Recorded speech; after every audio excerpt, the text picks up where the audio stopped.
Hey everybody, my name is Andrew. And I'm Suzanne. And you're listening to Culips.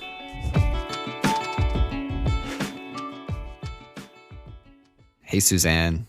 Hey Andrew, how's it going? I'm good, and you? I'm so excited that we're doing Speakeasy episode number 5. How about that? Speakeasy number 5. Wow, we're Yeah. moving right along with this series. And of course, Speakeasy is our pronunciation series where we tell you lots of tips and tricks you can use to make your English sound clearer and more understandable. Yes. Today, Suzanne, we are going to look at a really, really important factor, really important element of English pronunciation, and that is stress. Yes. In English, we're all about the stress. That's how it works. We're stressed out. We're totally stressed out all the time. Today, we're going to be talking about sentence stress, and this is actually part 1 in a series of Speakeasy episodes that we will do addressing stress. So we're dealing with sentence stress, which is super important because sentence stress is when you emphasize certain words in your thought group, so you're like your thought or your sentence, in order to convey your message more effectively. So you're stressing like the important words so that your message is really understandable. Yeah, the grouping of stressed and unstressed words within the context of a sentence, I think this is what we mean by sentence stress, right? The combination of stressed and unstressed words together. Exactly. It's kind of like, you put your foot on the gas pedal for some words and some you take your foot off. So basically, there are 4 main things that we do with our voice in order to make a word more emphasized or stressed in a sentence. Suzanne, just before you tell us the 4 elements that make up sentence stress, I want to remind everyone that the study guide for this episode is available on our website, culips.com. There are lots of great exercises designed to help you practice what you'll learn in this episode in the study guide. So we definitely recommend that you pick it up. Visit culips.com to download that study guide today.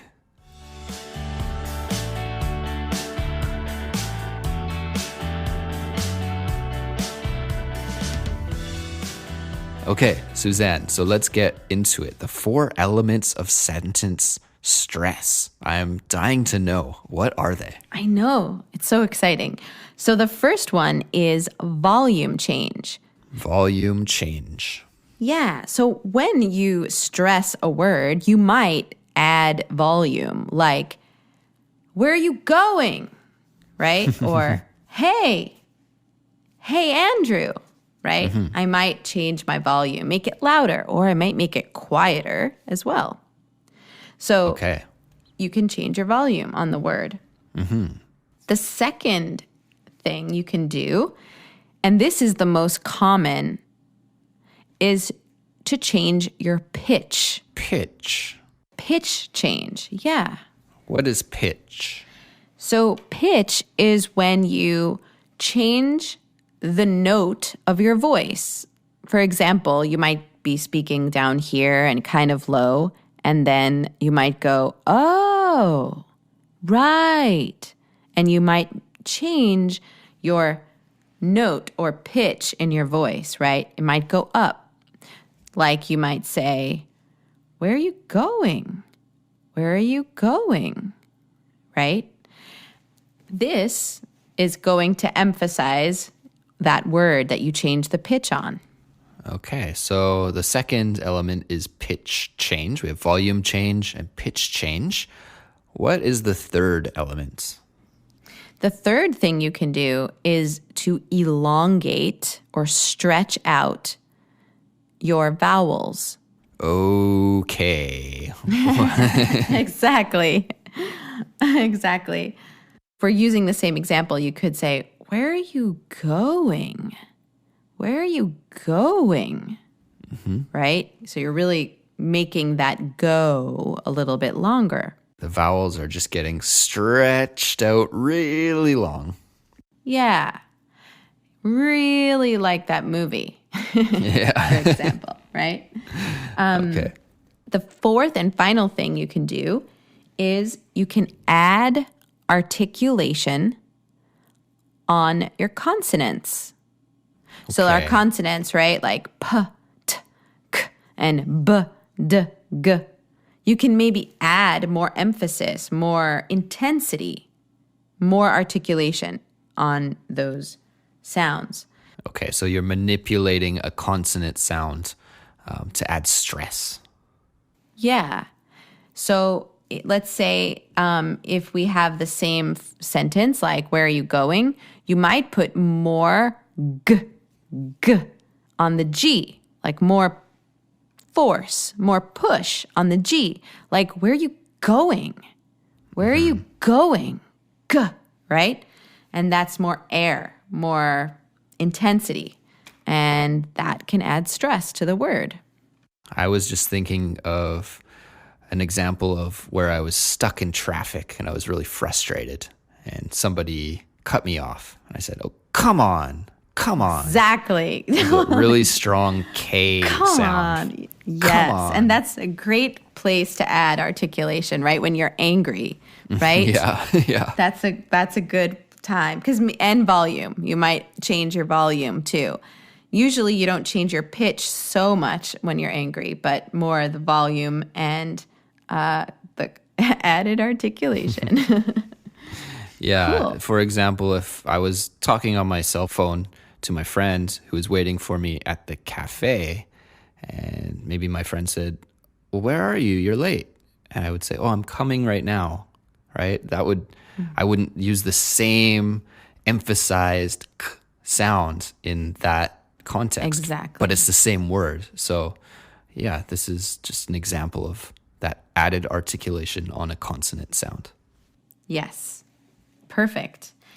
Okay, Sue, so the plan for today is that we are going to listen to a conversation example between two roommates, and they're deciding about what they should eat for dinner, actually. So we will listen to that example, and then we're going to pick it apart and really look at where the stress was in their speech and talk about it and describe how our listeners can also incorporate these elements into their own speech when they are speaking English. Does that sound good? Sounds awesome. Cool. So let's listen to the example right now.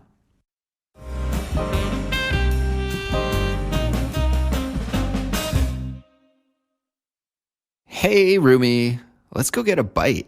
I'm starved. Good idea. Where do you want to go? There's a nice Italian place about a block from here.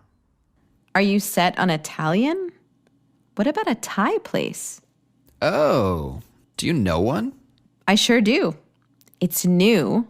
The food is delicious. And they deliver. Great. Let's order. Now that we've heard the example, Andrew, I wanted to ask you if maybe you can point out any examples of volume change on the words that were emphasized.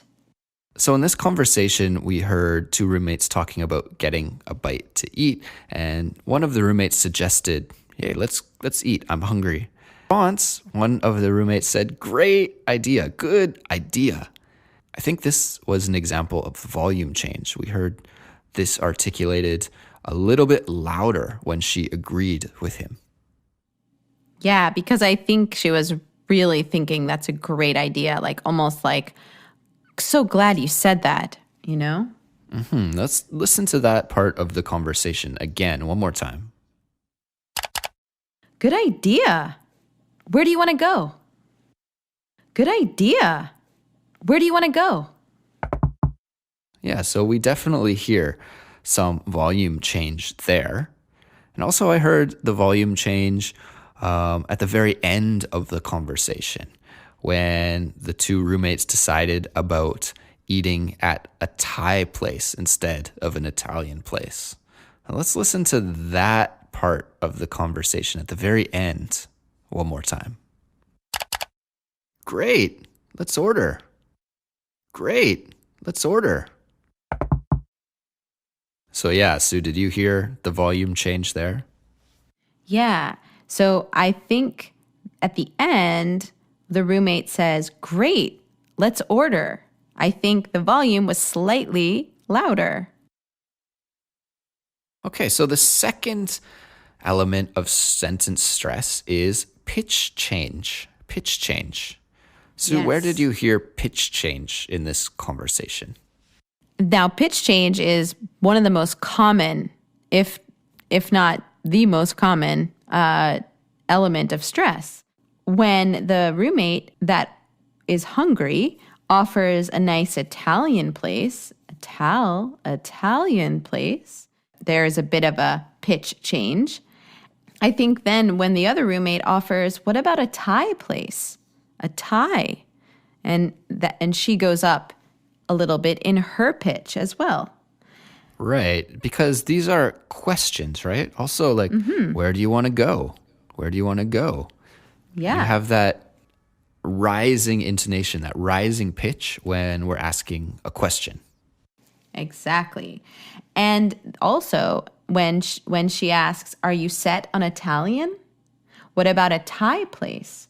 Because if you think about it, she's kind of comparing and contrasting those two kinds of food. So she's really emphasizing those by using a comparison, contrasting tone, right? Set on Italian? What about a Thai place? I mean, I wish almost I had a piano here to illustrate, but what about a Thai place? Da, da, da, da, da, da, right? Exactly. So you're hitting on another concept that we're going to talk about soon, and that's intonation. Right now, intonation is just one element of stress, but when we get more in depth about intonation, we're going to talk about the different notes that occur within English pitch change. So we'll get into that. So we'll save that for a later time. Yeah. But you're very astute, Andrew. That's good. Getting ahead of myself here. The third element that we're talking about today, though, is elongated vowels, stretching vowels. And so, did you hear any stretched vowels in this conversation? Yeah, I definitely heard a stretched vowel on O. Do you know one? Oh. Yeah, let's listen to that part of the conversation one more time. Oh, do you know one? Oh, do you know one? So it wasn't just oh, right? It's not oh, it's like oh, do you know one? Oh, yeah, exactly. So it's a longer vowel. I also think the very first word that we heard, hey, roomie, hey, right? Not hey. Yeah. Hey, but yeah. Hey. Totally. Let's look at the fourth and final element. So we have added articulation on consonants. I don't know about you, Andrew, but I heard the st when the roommate said, I'm starved. Right. Starved, right? I'm starved. Really prolonging that release of the S sound, right? I'm starved. Yes, the ST combination, exactly. And also when the other roommate offered about the Thai place, she said, the food is delicious. And they deliver, right? Like delicious. Really, really milked those consonants. Exactly.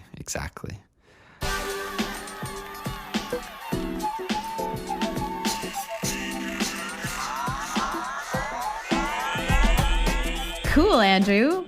So that about wraps up our 5th Speakeasy episode on sentence stress. How to stress a word. In our next part 2 episode, we're going to look at what to stress. Now that we know how to stress a word, now we need to know what word to stress. So stay tuned for our next Speakeasy episode, everyone. And if you have any questions or comments or feedback for us, we would definitely love to hear from you. The best way to get in touch with us is through email. You can send us an email to contact@culips.com, contact@culips, culips.com, or via Facebook. Our Facebook page is facebook.com/culipspodcast. Awesome. Thanks a lot, Sue. Thank you, Andrew, and thank you, everybody. Yeah, we'll talk to you next time. Bye. Bye.